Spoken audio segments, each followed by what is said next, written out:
सभी I hope आप सब बढ़िया हो गए।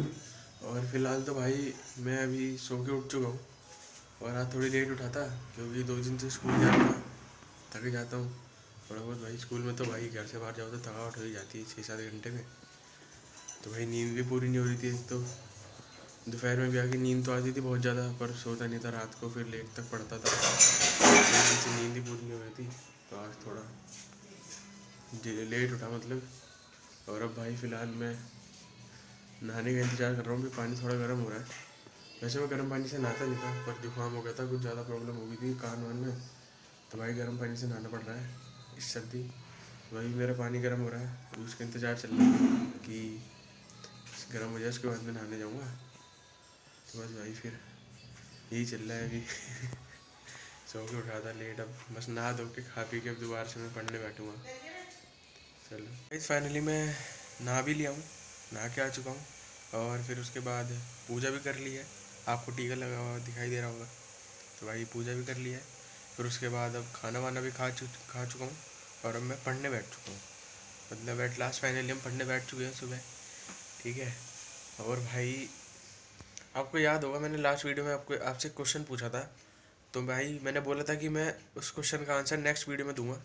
तो भाई मैं उस क्वेश्चन का आंसर बता देता हूँ। मैंने क्वेश्चन ये पूछा था कि जो ह्यूमन सेल है वो डिवाइड कैसे करता है और कितने टाइम में डिवाइड करता है। तो भाई जो ह्यूमन सेल है वो दो तरीके से, दो फेज में डिवाइड होता है। एक तो होता है हमारा इंटरफेज, एक होता है हमारा एम फेज, ठीक है। इंटरफेज भी 3 तरीके का होता है। एक होता है हमारा G1 फेज, एक होता है हमारा एस फेज, फिर आता है हमारा G2 फेज, फिर उसके बाद हमारा शुरू हो जाता है एम फेज। जो सबसे बड़ा फेज होता है वो होता है इंटरफेज, क्योंकि इसमें 3 फेज आ रहे हैं, G1, एस और G2। बात ये नहीं कि 3 फेज आ रहे हैं, ये कि सबसे ज़्यादा टाइम कंज्यूम करते हैं। इसमें क्या होता है, सेल प्रिपेयर होता है डिवाइड होने के लिए। असली जो सेल का डिवीज़न होता है ना, सेपरेशन होता है, वो होता है एम फेज में। और एम फेज में भी 4 फेज होते हैं। एक हमारा प्रोफेज हो गया, एक हमारा एनाफेज हो गया, एक हमारा टीलोफेज हो गया, और एक हमारा 3 ही फेज होते हैं, सॉरी, हाँ। तो भाई इस तरीके से जो हमारा ह्यूमन सेल होता है वो डिवाइड करता है इन फेजों में। और जो टाइम लेता है, जो टाइम कंज्यूम करता है टोटल डिवाइड होने में, वो करता है एक ह्यूमन सेल 24 आवर्स में डिवाइड होता है, ठीक है। तो मतलब ये समझ लो कि 24 आवर्स में से लगभग जो हमारा 95% टाइम है वो हमारा इंटरफेज में चला जाता है। बाकी का 4-5% जो बचा हुआ है वो हमारा एम फेज लेता है सेल को सेपरेट करने में, एक्चुअल डिवीज़न में। तो भाई ये इसका आंसर हो गया। जो साइंस के स्टूडेंट होंगे, बायोलॉजी के मेनली, उन्हें पता ही होगा, ठीक है। वरना तो और किसी स्ट्रीम में तो नहीं पढ़ते, सब बायो वाले स्टूडेंट्स को तो पता ही होगा। और भाई आप सब बताओ, आपका सबका क्या चल रहा है। वीडियो को भाई कमेंट करके ज़रूर बताया करो वीडियो में, और भाई चैनल को सब्सक्राइब करे करो, ठीक है। तो भाई ठीक है, फिर मैंने रात का खाना खा लिया है। मैं रात का खाना खा चुका हूँ। और भाई आज रात में बने थे नमकीन चावल, जो कि मेरे फेवरेट हैं। और मतलब नमकीन चावल भाई मुझे शुरू से बहुत पसंद है, बहुत नमकीन चावल खाता हूँ मैं, बढ़िया। मतलब गर्म नहीं खाता, नॉर्मली एक मीडियम लेवल पे खाता हूँ, ना बहुत गर्म ना बहुत ठंडे, ठीक है। और भाई नमकीन चावल बहुत स्वाद बने थे। आज रात को नमकीन चावल ही बने थे भाई, बढ़िया स्वाद, मज़ा आ गया खा के, पूरे पेट भर के खाए। मतलब भाई नमकीन चावल का तो मेरा ऐसा है, आप किसी भी टाइम दे दो दिन में, सुबह शाम नमकीन चावल दे दो मैं खा लूँगा। मुझे शुरू से ही, बचपन से ही बहुत नमकीन चावल बहुत पसंद है। बढ़िया से उसमें प्याज टमाटर मटर डाल के, आलू डाल के बढ़िया से बनाओ, सोयाबीन डाल के, बहुत स्वाद लगते हैं, बढ़िया लगते हैं। तो भाई रात का खाना वाना हो चुका है। और आपने आज मैच भी देखा होगा, आज का मैच बहुत इंटरेस्टिंग हो रहा है, आखिरी फाइनल मैच है। और उसके बाद सीधे फिर 6 महीने बाद होगा मैच, अगली सीरीज़। तो भाई 6-7 महीने तक कोई मैच नहीं। तो भाई आज का मैच आपने ज़रूर देखा होगा, अभी चल ही रहा है, ठीक है। तो भाई स्टार्टिंग में तो ऐसा लग रहा था जैसे न्यूजीलैंड एक छोटे स्कोर पे अटक जाएगी, पर भाई एट द एंड बहुत अच्छा खासा लेवल का, बहुत तगड़ा स्कोर खड़ा कर दिया है। 300+ का स्कोर अच्छा खासा बहुत खड़ा कर दिया। और इंडिया के लिए सबसे ज़्यादा मुश्किल जब आ गई, जब इंडिया की अब विकेट्स फॉलिंग हो गई बहुत सारी लगातार। रोहित शर्मा, शुभमन गिल, श्रेयस अय्यर, KL राहुल, रविंद्र जडेजा सब जा चुके। तो भाई मैच इस टाइम बहुत इंटरेस्टिंग हो रहा है, बहुत तगड़ा मैच चल रहा है इस टाइम पे। और भाई इंडिया को सीरीज़ जीतना बहुत ज़रूरी है। और भाई, और देखो भाई मैं भी अपना इंग्लिश का प्रोजेक्ट बना रहा था, मतलब अभी बैठा हूँ बनाने, अभी शुरू कर रहा हूँ, ठीक है। इंग्लिश का मतलब, इंग्लिश का ये मतलब वो ही है ना, जो देते हैं क्लास में चार्ट वार्ट लगाने के लिए। अब सर ने दे रखा है, बोला है भाई मजबूरी है बनानी, क्या करूँ। तो अभी स्टार्ट हुआ है, तो भी आपको दिखाता हूँ कैसा बनेगा, कैसा इसमें आगे प्रोसेस होता है, भी देखना। तो देखो भाई ड्राइंग तो थोड़ी सी हो गई है फिलहाल, अभी थोड़ी सी हुई है। देखो भाई अभी मतलब यार थोड़ा बहुत ही हुआ है अभी, है ना। अभी पूरा करने लग रहा हूँ धीरे धीरे भाई। बहुत बड़ा पूरा चार्ट पेपर में भर के बनाना है सर ने, तो इतना हार्ड दे रखा है बनाने के लिए।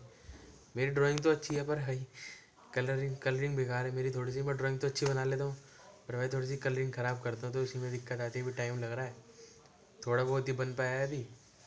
और भाई आपने भी देखा होगा फाइनली इंडिया मैच हार चुकी है, और न्यूजीलैंड के लिए एक हिस्टोरिक ऐतिहासिक विन हुआ है भारतीय मैदान पे, इंदौर के मैदान पे।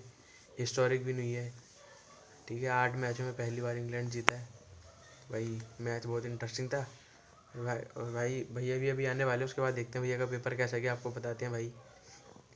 आधे घंटे में शायद भैया आ जाएंगे, तो उसके बाद आपको बताते हैं भैया का पेपर। एनालिटिक्स लेंगे पूरा पिछली बार की तरह। तो भाई मिलते हैं फिर। फाइनली भैया आ चुके हैं पेपर देके। अलीगढ़ भैया का पेपर था, और अभी अभी भैया 5 मिनट 10 मिनट पहले आए हैं, पानी वानी पी के बैठ गए हैं। और ये रहा मेरे हाथ में पेपर। मैंने अभी भी आती पहले पेपर पढ़ा देखा। तो भाई मेरे हिसाब से तो देखो भाई मैंने पढ़ा नहीं हुआ, मतलब जीके में थोड़ा इंटरेस्ट है। क्वेश्चन देखे थे, बढ़िया क्वेश्चन थे, पर भाई मेरे हिसाब से तो पेपर हार्ड था भाई। मुझे एक भी क्वेश्चन नहीं आता था। और भाई मतलब पेपर तो देखने में ऐसा लग रहा था। तो भैया से पूछते हैं भाई कैसा पेपर गया। तो भैया बताओ। भाई मौज कर दी पेपर ने तो आज। 150 क्वेश्चन आए, 150 क्वेश्चन में से 122 क्वेश्चन करके आया हूँ मैं भाई और 122 क्वेश्चन में से 150 क्वेश्चन में से 120 क्वेश्चन फिजिकल एजुकेशन के थे, और 120 क्वेश्चन में से 112 क्वेश्चन करके आया हूँ। तो अब 112 में से मैक्सिमम ठीक ही है, क्योंकि मैंने अटैम्प्ट ही वही करे जो मुझे आते थे। जो नहीं आते थे वो छोड़ दिए, और बाकी के 30 में से मैंने 10 अटैम्प्ट किए, क्योंकि वो भी मैंने एक्यूरेसी के हिसाब से अटैम्प्ट किए। तो भाई तो ऑल ओवर गुड था, बढ़िया मज़ा आ गया पेपर देख के आज। बट काफ़ी थक गया हूँ भाई भाई सुबह से। देखो इतनी दूर जाना सुबह भैया, पता है मैं उठा था 5:30 बजे। मैं देख रहा भैया उठ के नहा चुके थे उस टाइम पे 5:30 बजे। और भाई इतनी ठंड में सुबह 5:30 बजे उठ के नहा भी लेना भाई। और सुबह सुबह भैया ऐसे बिना कुछ खाए चले गए, और भाई इतनी दूर जाना, फिर वहाँ पूरे दिन ठंड में रहना, पेपर दे के आना भाई। बहुत इंसान बहुत ज़्यादा थक जाता है, दिमाग से भी और फिजिकली भी। और भाई लेकिन भैया तो पूरा पढ़ के गए थे, भैया ने तो पेपर को पूरा तोड़ फोड़ दिया बिल्कुल। निचोड़ दिया पेपर पूरा। और बच्चे भी मिले होंगे वहाँ पे आपको। हाँ बहुत बच्चे मिले, बहुत खुश हो गए बच्चे भी। जो पढ़ाया ना बच्चों को, एक बच्चा तो यूँ कह रहा कि सर 99% आपकी एस्टेट वाली मैराथन में से आ गया था। ओ और भाई कल मैंने एक, आज पेपर था, कल मैंने मैराथन ली थी एक लगभग 4 घंटे के करीब की, और 120 क्वेश्चन में से 65 क्वेश्चन उसी मैराथन में से आ गए थे। भाई देखो देख लो। बहुत खुश हो गए बच्चे, मज़ा आ गया। बहुत सारे बच्चे मिले भी और विश भी किया उन्होंने, मज़ा आ गया। तो भाई अगर फिजिकल एजुकेशन पढ़ना हो या ह्यूमन फिजियोलॉजी पढ़नी है, तो भाई भैया से पढ़ना है, क्योंकि मैं भी एक साइंस का स्टूडेंट हूँ। पर भाई मुझे भी ह्यूमन फिजियोलॉजी एटलीस्ट मैंने भाई अपना पूरा हार्ट का जो मेरा एक चैप्टर है बायो में, वो पूरा भैया से ही समझा है। बहुत सारी ट्रिक्स हैं भैया के पास, अपनी भैया ने खुद की ट्रिक्स बना रखी हैं भाई, बहुत बड़े समझाते हैं भैया। तो भाई आप भी भैया से ही समझना भैया। मौज भाई कर दें फिजिकल मौज। भी समझाते हैं, बायो साइंस भाई मेरे से ज़्यादा भैया डीप में बायो भी पढ़ रखी है। मुझे लगता था पहले कि भाई फिजिकल में यही होगा, गेम्स स्पोर्ट्स ये सब भाई, लेकिन नहीं। फिजिकल में गेम से ज़्यादा तो भाई साइंस में फिजिक्स केमिस्ट्री भाई तीनों और बहुत डीप में है भाई। इतनी तो मैंने भी नहीं पढ़ी जितनी भैया ने पढ़ रखी है। चल चल के ब्लॉगिंग करना, एक जगह खड़े होकर ब्लॉगिंग अरे करना। यार भाई देखो अभी तो स्टार्ट कर यार मैंने, मुझे बनाने नहीं आते भाई, अभी तो कोई धीरे धीरे बात सीखूंगा। तो भाई यही था आज का पेपर। कौन सा पेपर था भैया? नहीं। यूपीएलटी। यूपीएलटी का भाई आज पेपर था, है। तो भाई भैया पढ़ रहे थे, मैं देखता था ऐसे ही। बढ़िया पेपर आते, लेकिन मुझे भी पढ़ के मज़ा आ गया। तो भाई इसी के साथ ब्लॉग को करते हैं एंड। चलो बाय।